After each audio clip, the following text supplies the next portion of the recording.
It was a step-by-step process. Nothing happens overnight, poof, I'm now an evil dictator. It doesn't happen that way.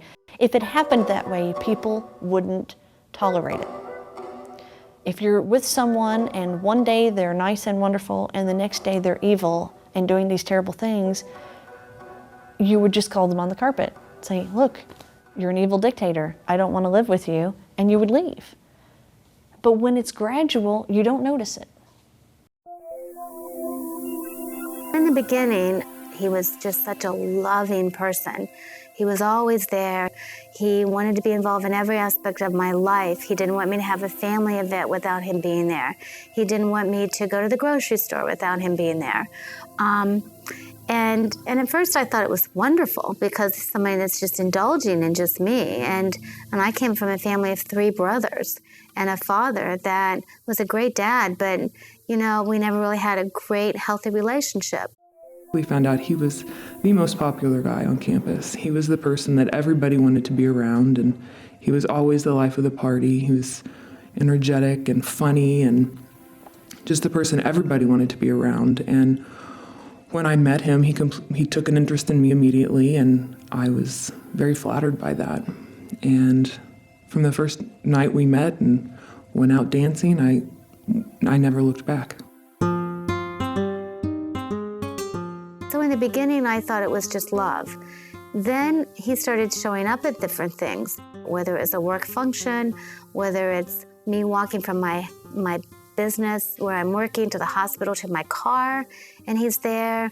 And in the beginning, it was like, well, I just wanted to make sure that you made it okay to the car. I'm just here to check on you, just to make sure. I'm worried about you being in this environment. I'm worried about your safety. I'm worried about you. You're 5 feet tall, 100 pounds, and I don't want anybody to harm you. So it pulls me right in. It pulled me right in, and I thought, wow, he really does care. There was definitely jealousy in our relationship. When we would, go to parties and things, he was, I was always very close to him, and, he kept me close to him. He never, told me what clothing I could wear, what I couldn't wear, but, he would ask me and make comments to me about, that guy's staring at you. Don't go near him. He's staring at you, or he likes you, or he wants you. And he would make comments to me like that. I never owned the color red in any clothing because they felt that it was I don't know whether it was a sexual thing or whether he felt that it was a control thing or he felt that people would notice me.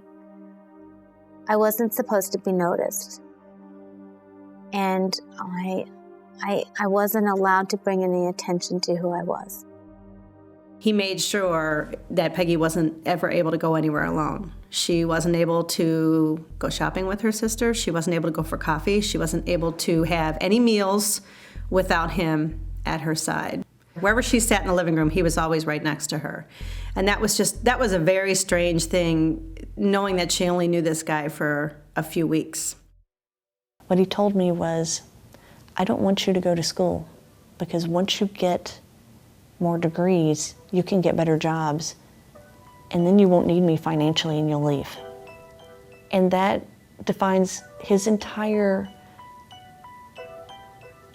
evolution of this relationship from the beginning. The more he could take away and make me dependent upon him, the safer he felt that I would never leave. Because to him, a relationship was how dependent someone was on you. And he couldn't say it any other way. I didn't think it was going to be a huge deal at the time. He left.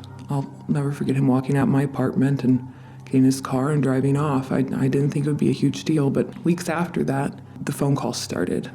Then he would be coming by, and he would stand outside the window if we wouldn't answer the door, and then he started to get angry. He'd scream things, answer me, you have to speak to me, you have to answer me. And I just thought, this is gonna go away, this is not a big deal. From the time we filed until the final decree, that's the scariest time, and it's the most dangerous time. Your safety is in jeopardy You don't know how this person is going to react. You don't know whether they're going to come after you or them or your kids or you at work. I left twice before this, and I couldn't stay away because he had all the animals and they would all die if I left. And the last time that I left, I knew that it was very likely what would happen happened. And you know, I will never forgive myself for what happened to them.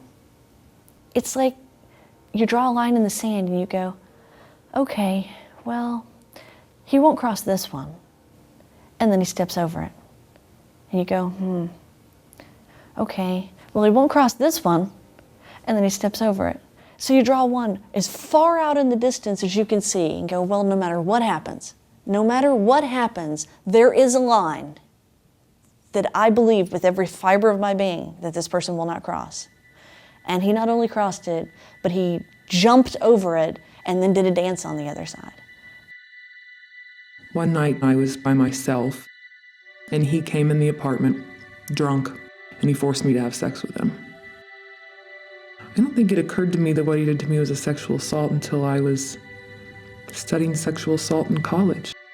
That's when I really realized that, whoa, you know, he raped me that night, and I didn't give him permission at all to do that. This social worker, counselor changed my life. This woman gave me the strength, but also the understanding that it has to start with me, that he's not going to change. I wasn't healthy physically, so I picked a challenge, and I took a challenge that nobody ever knew I'd ever done, such as hiking the Grand Canyon. And I decided I was going to do that to get myself physically and mentally healthy. And when I did it with some friends that lived out west, and when I was walking out, I took my pack off, and I took my wedding band out of my pack. And I stood there at 4:30 in the morning above the Colorado River, and I threw my wedding band as far as I could in the Colorado River. To me, it was symbolic that this is the next step. This is the second half of my life. And it was hell getting here.